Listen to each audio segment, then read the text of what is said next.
On behalf of the Professional Baseball Strength and Conditioning Coaches Society, I'd like to welcome you to the PBSCCS Podcast. I'm your host, Chris Messina.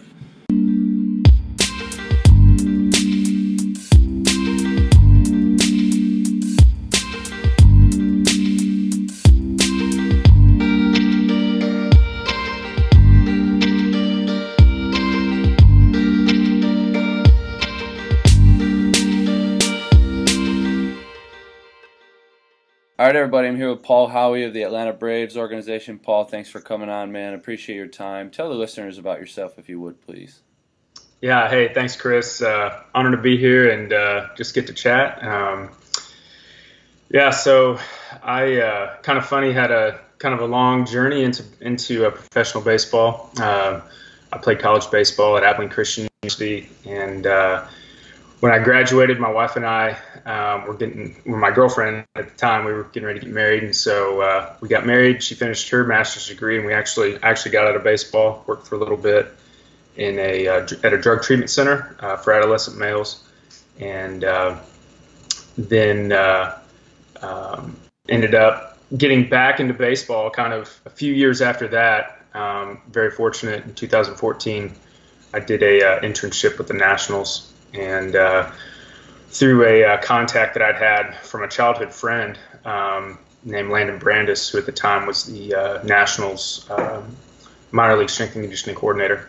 And so anyway, did a short internship with him, and then started throwing out some resumes, got heard back from the Seattle Mariners, and they were real interested, and interviewed with them, and just real fortunate that the coordinator, who's still the coordinator there now, Rob Fumagalli, he gave me an opportunity to come on with them, and man, it's been fantastic. So I came over with the Braves in last year. It was my first year here, and just really have enjoyed being over here too. So got to work for two great organizations, two great coordinators. Mike Schofield's my coordinator over here, and just been real fortunate, man. So yeah. Yeah, it's a good little journey, and I'm sure your playing days have now helped you in your current position as well. Hey, play catch with me, and you're like, all right, whatever, I can do it. Yeah, exactly. It's funny because, I always tell the guys, like, I don't know the game as a professional player, but I know the game as a player, and so just in a sense. And so, if a guy needs to play catch or, do something, you understand kind of a little bit of what guys are actually going through a little bit. So, yeah, that's fun. So one of the things I've been doing on this podcast lately is asking for everybody's best professional baseball story, and that's whether it's a story of success or something that slipped through the cracks, maybe in your early days, maybe something in Spanish that you didn't understand. Just looking for your best story, your best memory in professional baseball. Man, that's a great question. As we all have, really funny stories about different things, but the first one that comes to my mind, which I think is really kind of neat. So I had a player in Seattle in low A my first year, and had him for some of my first year, some of my second, and then most of my second year, 2015, 2016. Then he got traded to the Braves, and I had him in Double A last year for half the season. He got called up to Triple A. I had him in Triple A this year. And then he ended up being the first player to get called up to the big leagues this year, and he made his debut this year. So kind of a neat, like different story, but kind of a really cool story, like just getting to see the development of that particular player, from low A to, him getting to make his debut in the big leagues in two organizations. I mean, it's kind of crazy, but that was really special. Because I knew it was pretty special, obviously, for him, but then to have seen his development was pretty cool. So yeah, I still talk to some of the guys that I had with the Pirates in rookie ball who are now in, AAA or even like going to the big leagues or whatever. But I haven't had any guys that were like that where I was with them, I went to a different place, and then they got traded to. That's pretty. I feel like that might be a rare story, but pretty cool to see him move up through the ranks. Yeah, it was real, just real unique. Obviously we all have a lot of funny stories and just different things, but, that's just a unique one. So, yeah. Yeah. Yeah, for sure. And seeing these guys succeed and get to the big leagues is kind of what we want anyways, right? Exactly. Yeah, exactly. That's the hope and the goal, obviously, that each of these guys have, and that, we try to come alongside and help those guys get there. So, yep. So I have you on here. You were the strength coach of the year last year in the Southern League. First and foremost, congrats on that. I've had a ton of coaches on here now who have won the award. And so I always want to know what it is that they are doing and what you're doing that is making you so successful. Well, thanks. I really just enjoy getting to know people anyway. I think that's I would assume that was a big part of that, was just getting to know the strength coaches in our league. I always just try to reach out to those guys that come in or just chat and say, hey, if a guy needs to come over and use our gym, we're all in this together. We're all doing the same thing, trying to help our players stay on the field, stay healthy, and increase their performance. And so, I kind of see it as we're all in the same boat. And, if guy's in town and he needs some help, needs a gym to work out in or whatever, had a late night travel, man, come over and, you can use our side if need be. So just, trying to build relationships with guys. It's something that for me just kind of comes naturally. I enjoy anyway, just to connect with people, get to know people.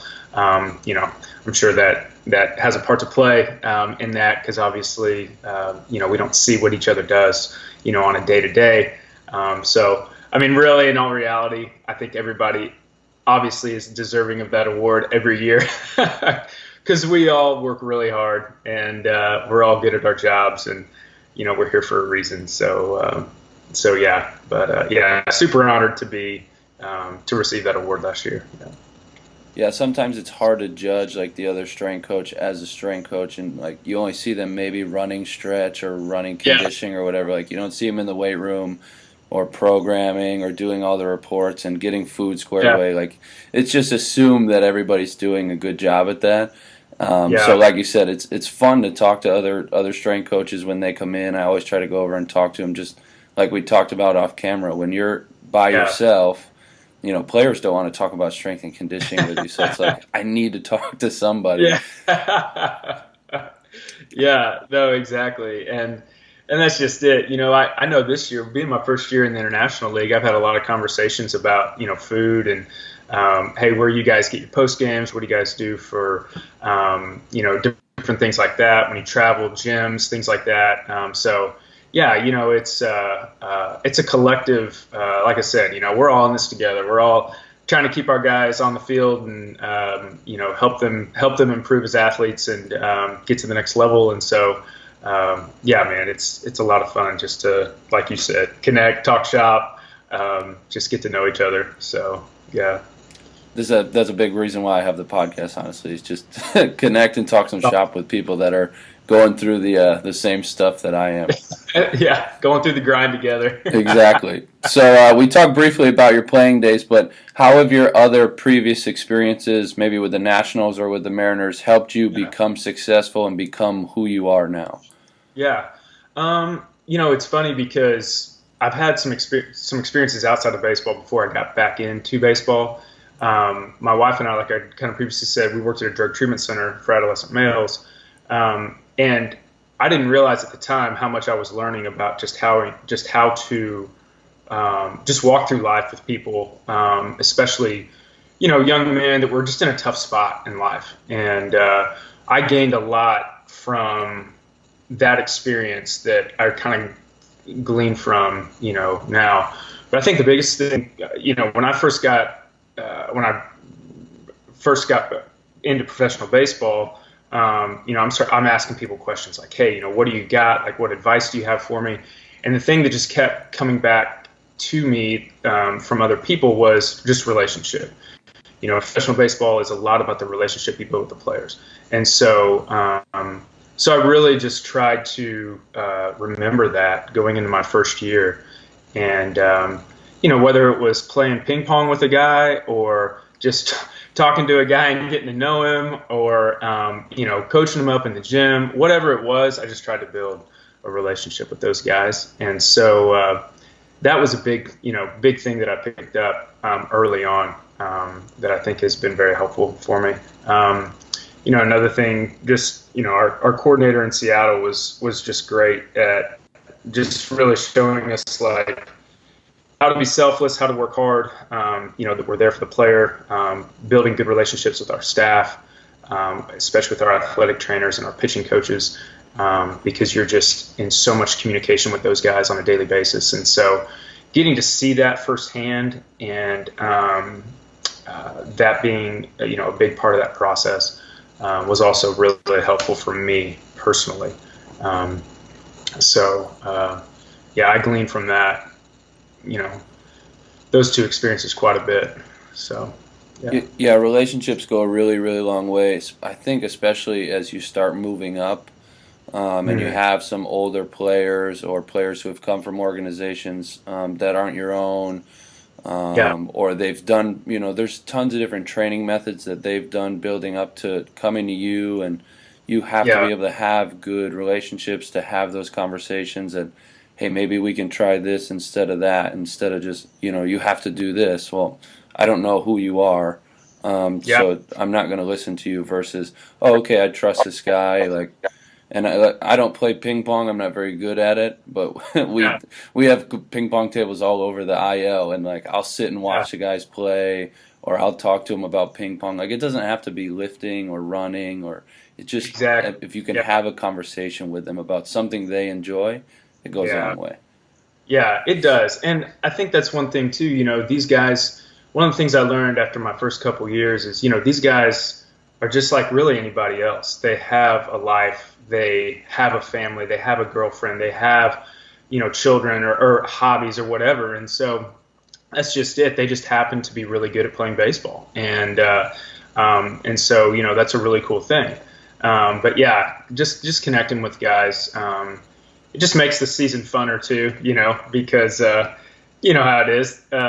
Baseball is a long season. Play 140 games in the minor leagues in 155 days ish. And so, sometimes, guys just need to be able to have a place to kind of pull away and have a hobby or whatever, so, yeah. Yeah, for sure. One of the things I'm kind of learning is, you have to be the same person every day and give them a consistent presence, because there's a lot of chaos, and some days they aren't in a good spot, some days they are, but if you're the same person, even if a guy who you're close with snaps on you, the next day, he's going to love back up on you if you're the same. If you get all frustrated and everything, they're like, oh, okay, I can get under this guy's skin a little. It's easier said than done, but you have to be that consistent presence for them. Yeah, exactly. And I refer to it as the dance. You kind of sometimes just have to dance with guys. You kind of have to give and take. You that's just it. A guy you may know well or you may not know well, he may come in one day and, there may be something off the field that's going on in his life that you don't have any idea about, you're not going to know about. But, you get that feel of, oh, hey, maybe you give this guy a little space today, or, hey, this guy, wants this today or needs this today, So, I agree. It's just so much where that relationship and communication with the athlete, comes into play big time. And I think that's where, especially for our field, strength and conditioning it's funny because I think sometimes it's I don't want to say it's a small piece, but because it's a big piece, but there's so much more that encompasses our positions. And, it's hard to explain that to someone that's not, experienced being with a full season team or being in professional baseball. And, I think that's a big part of, what we do is just, being able to kind of have that give and take with a guy. And that goes a long way. So from my experience, I've had experiences where I've not done that at all, just like I know we all have. And I've tried to learn from those. So, yeah. So we mentioned communicating and relationships. Is there anything else that you think makes a strength and conditioning coach successful, maybe in general and then maybe more specifically in professional baseball? Yeah. I think just, really trying to have that attitude of coming to the park every day, and you mentioned it, like being consistent, having an attitude to serve the players that you're working with, having a willingness to create your programming.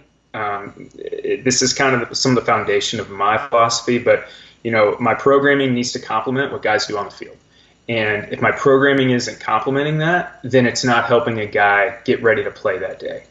And so, I think that's where, you have this, especially in professional baseball right now, you have, guys that are very, what would be the right word to use? You have very kind of old school thought mentality, and then you kind of have this very progressive and new, based things. And so I think there's great things in both of those camps. Obviously both of those camps are finding success. And so what I try to do is glean from both of those camps and be able to kind of find a middle ground and be able to pull from each camp. Because I feel like there's really good things in both camps. And again, just coming back to, hey, is this going to help this guy play today? And is it going to help him stay on the field, hopefully for the majority of the season or the whole season? So, yeah, that's kind of where I fall a little bit, and a lot of that in a nutshell. So yeah, no, I think strength coaches need to be really, really gray in most things. It's very rarely is there a black and a white. Even like we were talking about a few minutes ago, like guys coming from another organization. Well, what if that organization never squatted before, and your organization is squat based? Are you jamming that guy in? Are you easing him in? Are you just letting him not squat? Like it's a lot of depends. So you have, like you said, new school, old school. Take a little bit from everybody. Take a little bit from pitching coaches, hitting coaches, players, athletic trainers, and put it all together and make a good product for your player to keep him on the field. Because like you said, at the end of the day, they're baseball players, and the only thing we worry about is keeping them on the field. Yeah, exactly. And that's just it. If they're on the field, they're able to do their craft, and they're able to do what they're there to do.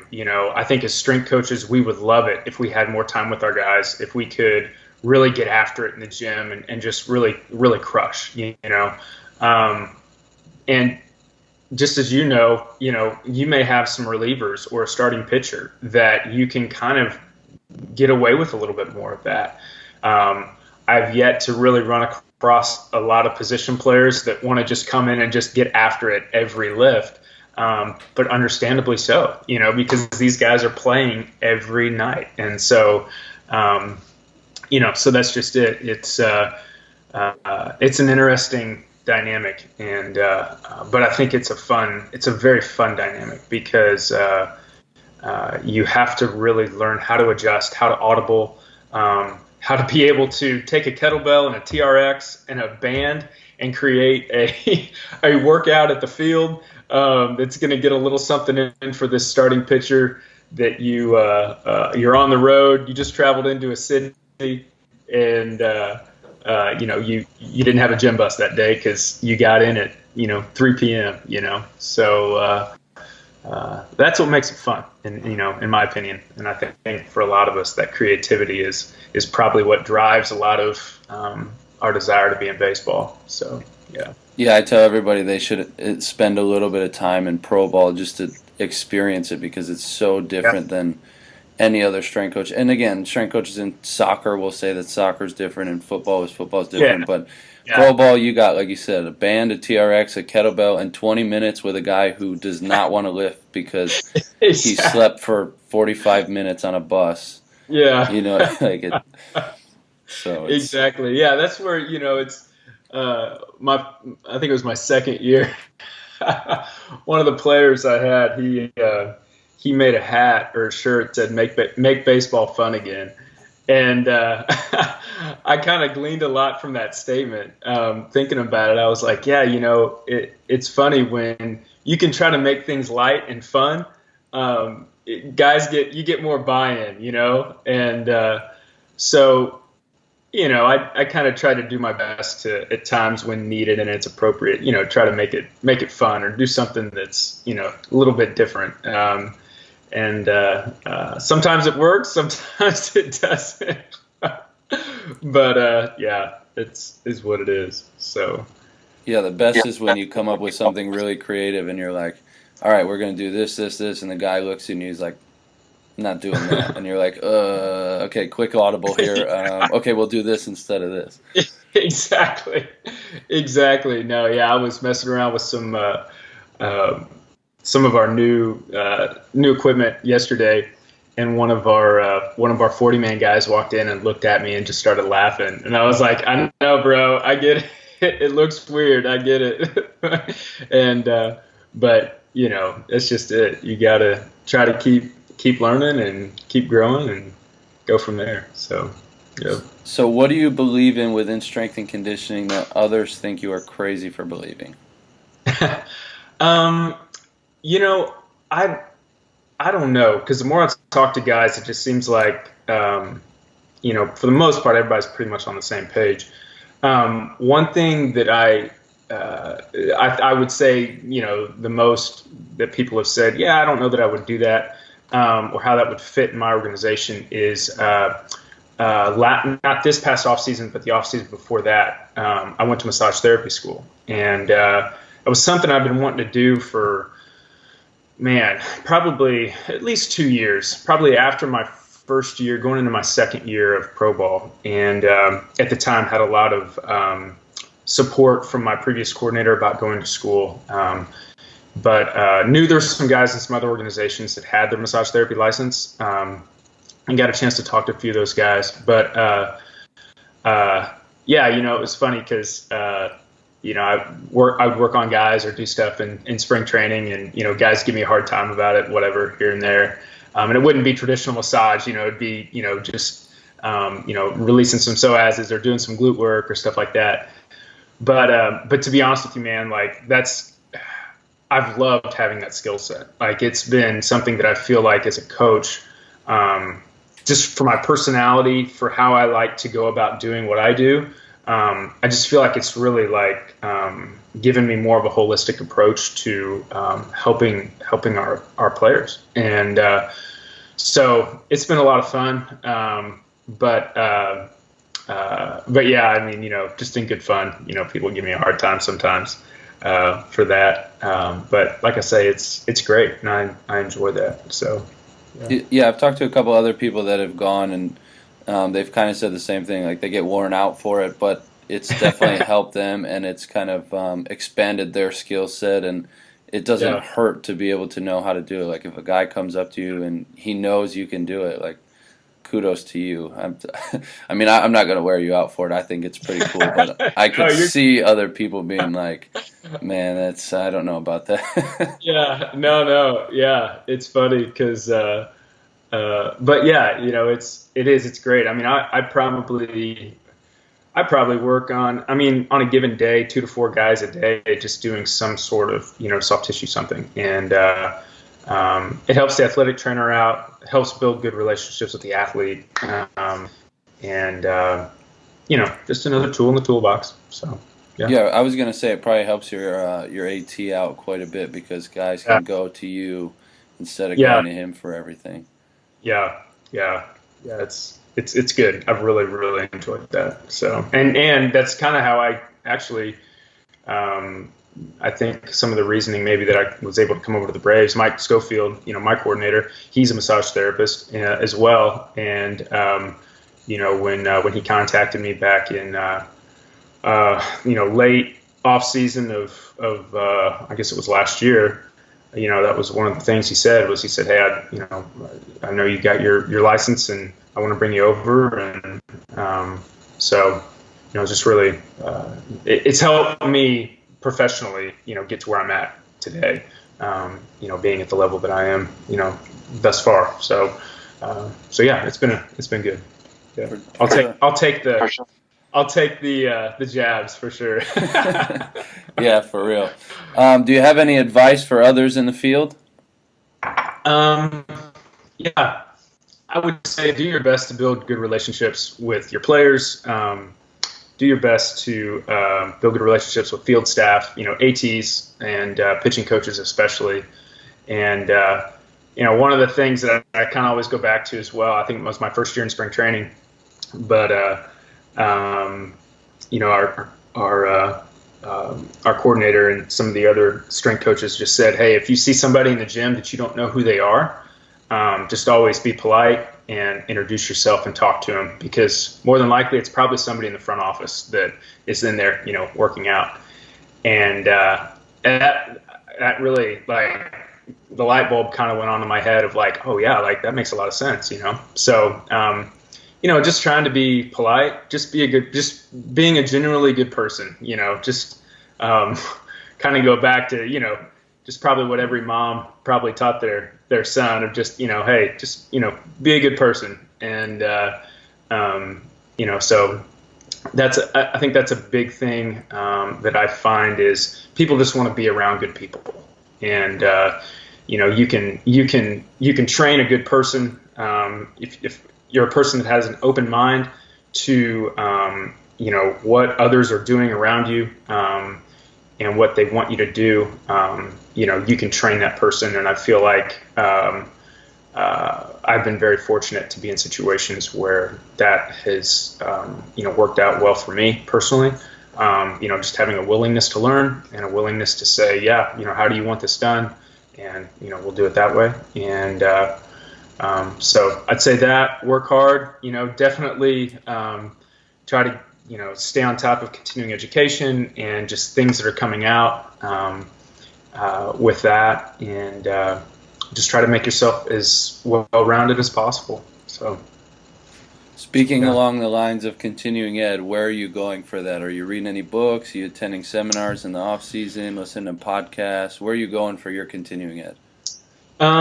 We have done a lot of con ed over the last probably 3 years with Seattle, and then also with Atlanta, with FRC, functional range conditioning. That's been a lot of good stuff there. I've enjoyed a lot of the things. Mike Boyle, we had the opportunity to do some stuff with Mike Boyle's strength and conditioning coach certification this off season. Really enjoyed that a lot. Just the simplicity that they brought, like, hey, we're gonna be sure we can squat, we can hinge, and we have really good form in what we do and how we lift, and we're just gonna keep it simple. And I think for me personally, that's like been really nice to kind of step back and see somebody to just say, hey, let's keep this simple and do it really well. And let's do simple well, And so I really enjoyed that cert. And then, manual therapy side, since I can do those things. I did a cupping cert, I guess about a year and a half ago, that I really liked a lot, that I utilize a lot with guys. And then, just those are the kind of things I kind of have gravitated towards. Anatomy trains, their books and their DVDs they've got really good resources. Just, looking at the body as a functional unit, and just the fascial lines that, we have in our body. And, great on a manual therapy side, but fantastic on a training side, just getting us out of the sagittal plane, and how can we work in all three planes of movement, and really what's happening fascially with that. So those would be the few that just come to my mind. People I like, Eric Cressy, obviously, he's got the corner on the shoulders and in baseball right now, and so I'll listen to a lot of his things, and then just different friends that I have that are physical therapists. So I always try to pick their brain and just be open ears to whoever I feel like is doing things really well. I was real fortunate to spend a little bit of time at a really good gym in California this off season, where my wife and I were at, and they did some really cool things, and just enjoyed just getting to hang out with those guys. And they train general population folks, but I was just really curious, and hey, how do you train your people, and what can I glean from you guys? So I think trying to just have a mindset to I can learn from just about anybody is is a good thing. So, yeah. Yeah, you can learn from literally anybody. And sometimes being in a general population gym, it's probably things that I don't know if I want to do. But Yeah. yeah, man, that's awesome. If there's one course that you've taken or seminar or certification, which one would you recommend? Ooh, that's a good question. I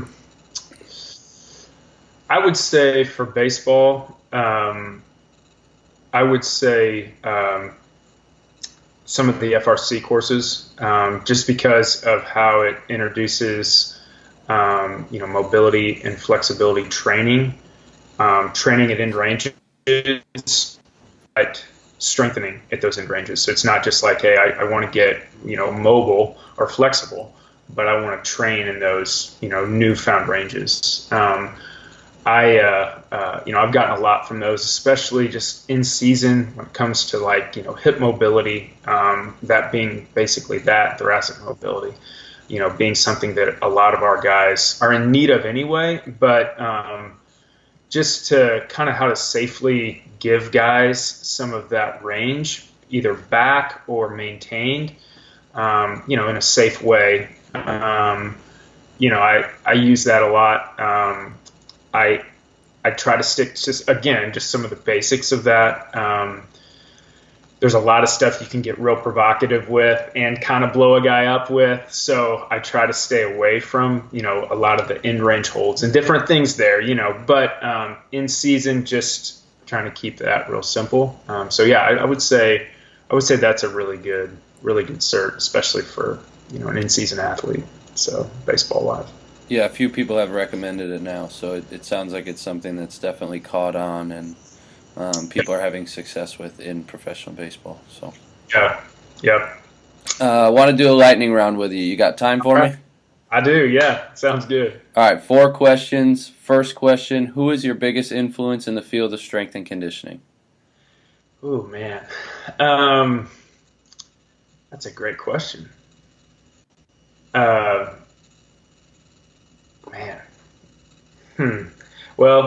the guy that Landon Brandis, the guy that I did my first my internship with, he and I had grown up together. Some of the biggest things I guess I just still go back to is like, we've talked this whole podcast has been relationships and keeping it simple. And he was a big guy that just kind of preached that to me. So he's been a big influence, a really big influence. I would say him and, my coordinator in Seattle, Rob Fumagalli, he was just huge in being instrumental in teaching me things. I just loved watching him do his thing with guys, and that was fantastic. And then sorry, I've got 3, but there's more than that. I mean, it's just and then Sco, my current coordinator, just enjoying watching those guys coach and learning a lot from those guys. Just watching guys, I learn a lot just from watching how the guys do their thing, and so those 3 guys have been real instrumental for me personally. Yeah, for sure. Yeah, it's hard to pin down just one. It is, man. Yeah, and I think we'd all say that, we've all had numerous people that have been very instrumental in just helping us along the way. So I've been very fortunate in that regard. So, yeah. One piece of equipment to train with, what would you choose? Oh, man.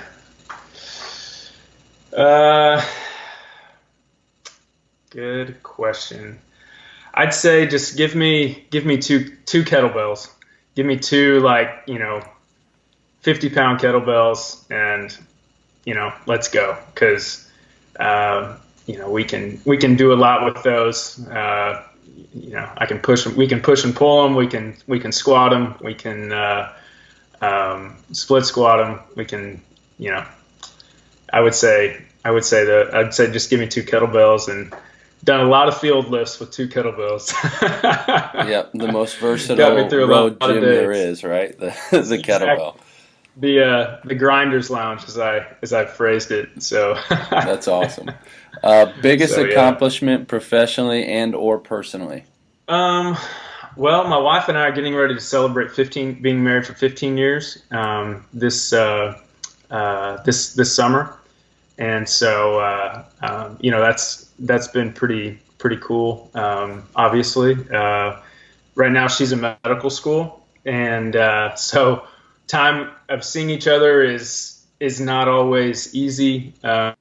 We've got she's in year 2 right now. So she's going to come out this next week. I hadn't seen her for about a month and a half, almost 2 months, and super excited about seeing her. So I would say just, my marriage, I really value that a lot, obviously. That's been personally just a big deal. And then honestly, just being able to have the opportunity to get back in baseball. I was 35 when I had the opportunity to get back in, and to have the opportunity to be at this level right now, just really fortunate. So, I know a lot of guys like you and others that I've talked to that have been in it for longer than I have, and it's not easy to get into.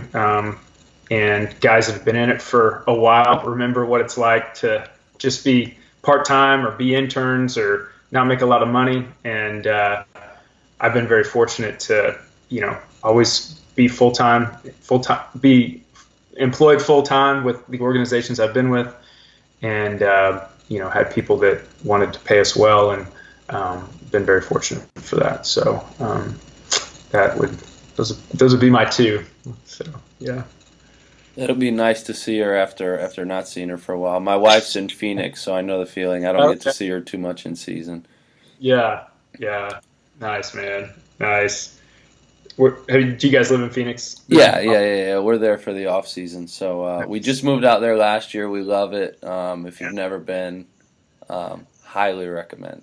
It's a great spot, man. We spent one off season there a while back, and it's a great spot. Yeah, sure. We really enjoy it. So it's a good spot, and we're originally from Buffalo area, so there's no snow in there's no snow in Phoenix.